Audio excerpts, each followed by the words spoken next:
You ever notice how everyone gives the same advice about your phone? Delete the apps, turn on grayscale, just be disciplined. Okay, sure. But here's the part nobody says out loud. The phone isn't winning because you're weak. It's winning because, in that exact moment, your phone is genuinely more interesting than your life. And that sounds harsh, almost rude, but it's also kind of freeing. Because if the real opponent is boredom, emptiness, those awkward little gaps in the day, then we're not dealing with a character flaw. We're dealing with a design problem, a life design problem. Think about what you're up against. Some of the smartest people on the planet get paid to keep you looking, to keep you tapping, to keep you just checking one more thing. And then we act surprised when your willpower gets cooked by 2:17 p.m. on a random Tuesday. So what if we stop pretending this is a fair fight? What if the goal isn't to quit your phone, but to make your real life so loaded with interesting little moments that the phone starts feeling like the cheap version? Because that's the shift. You don't have a scrolling problem, you have an empty moments problem. Now, let's get into where those empty moments start, because it's earlier than you think. The first trap is the morning, that blurry window right after you wake up, when your brain is warming up and reaching for anything to grab onto. There's actually a real biological rhythm here. Many researchers describe a cortisol awakening response, a rise in cortisol after waking, that peaks roughly within the first 30 to 45 minutes. And before anybody gets weird about the word cortisol, no, this isn't bad stress juice. It's part of your body's normal system for gearing up to face the day. It's like your brain flipping the lights on. But what do most people do with that first slice of lights on energy? They donate it to the algorithm. Alarm goes off, hand reaches out, notifications, messages, somebody else's drama, somebody else's priorities, somebody else's emergency. And now, before your feet even touch the floor, your brain is already trained into reactive mode. You don't even get a chance to feel your own day. You wake up inside the internet. I used to do that thing where the phone is basically part of the pillow. Maybe you do it too. And if you do, yeah,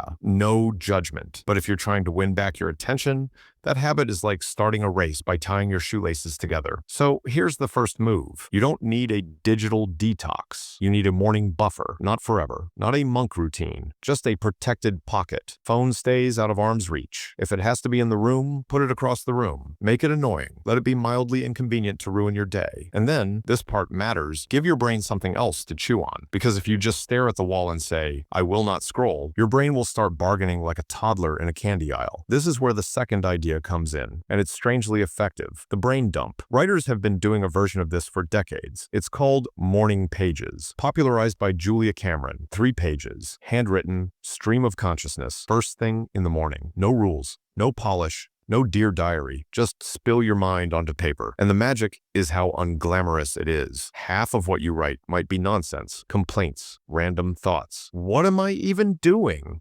Perfect. That's the point.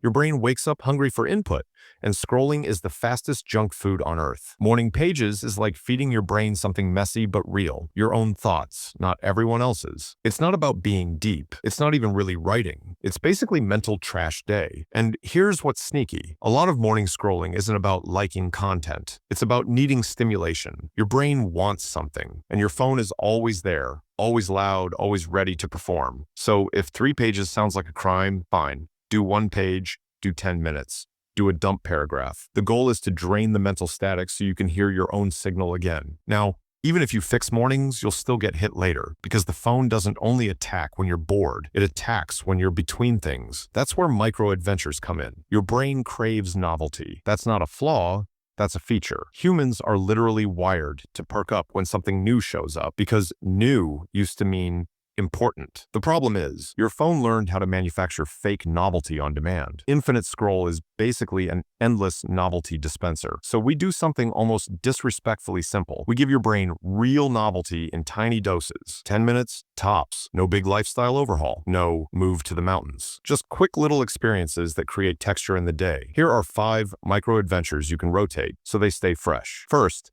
the Flash Fiction Challenge. Set a timer for 10 or 15 minutes. Write a complete story, beginning, middle, end. It'll be rough. That's fine. The point is the sprint. Second, the texture hunt. Touch 5 different textures around you and describe each with 1 word. Sounds silly. It is silly. And somehow it works because it forces you back into the room you're actually in. Third, soundscape journaling. Close your eyes and list every sound you can hear. Then write 1 sentence. This moment sounds like. You'll be shocked how quickly your mind stops begging for the phone. Fourth, the daily haiku. 5 syllables. 7. 5.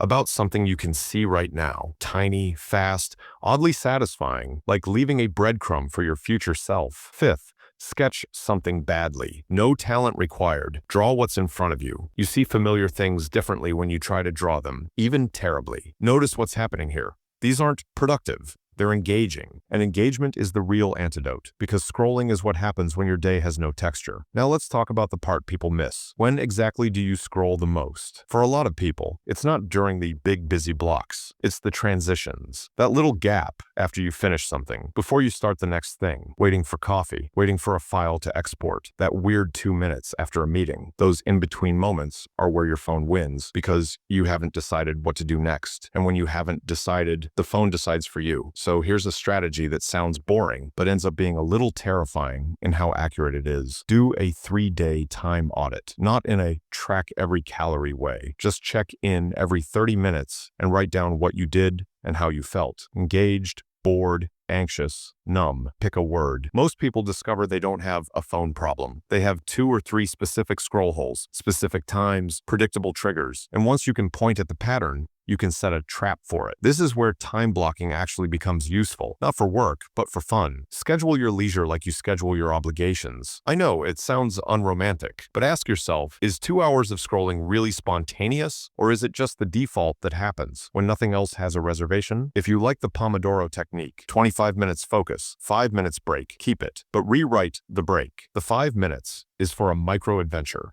not a quick scroll, because a quick scroll is never quick. It's a lie your phone tells you. Now, even with a good plan, you'll still lose sometimes if your environment is set up to make losing effortless. And this is where people get annoyed because it feels like cheating. But it's true.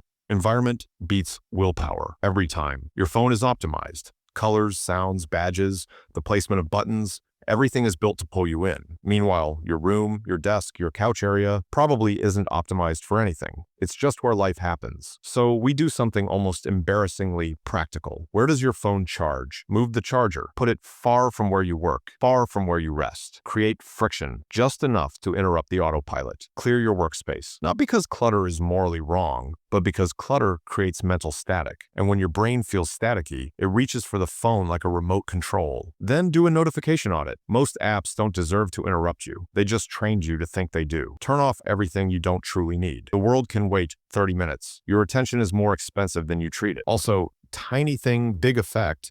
Those little red badges, if they hijack you, get rid of them. You want to see messages on your terms, not in panic mode. Now we have to deal with the sneakiest trap, breaks. Because you'll say, I'm taking a break, and then accidentally take a break from your life. Scrolling feels like rest, but it's usually just more input. It's like trying to recover from noise by turning on a louder radio. Your brain can't focus forever, so breaks are non-negotiable. But you want breaks that refill you, not breaks that leave you feeling vaguely gross and itchy. Try these 3. Movement breaks. Put on one song and move. Dance, stretch, walk to the window, anything. 3 minutes is enough to change your state. Sensory breaks. Make tea slowly. Feel the warmth. Step outside and notice the temperature. Touch something real. Your brain calms down when it comes back into the body. And the weird one, daydream breaks. Schedule 10 minutes of nothing. No input, no phone. Just let your mind wander. It feels unproductive until you notice how many good ideas show up when you finally stop shoving content into your head. Now, we need to talk about the night, because night is where people make promises they can't keep. The evening scroll hole is deep. You're tired. Your willpower is drained. Your brain wants easy comfort, and the phone is right there offering cheap dopamine,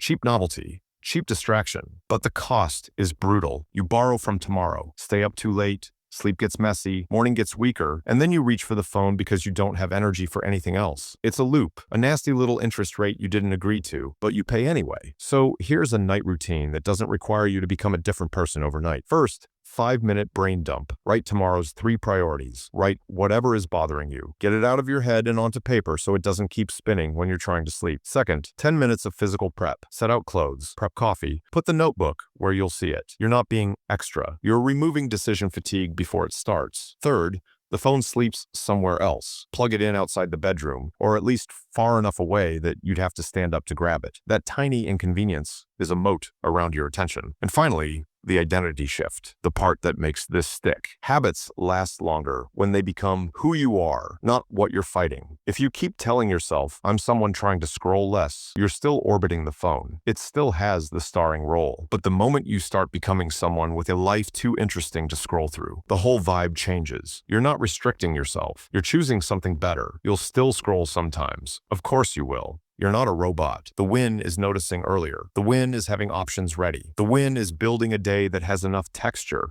enough tiny moments of novelty, creativity, and real-world connection that the phone stops being your favorite place to live.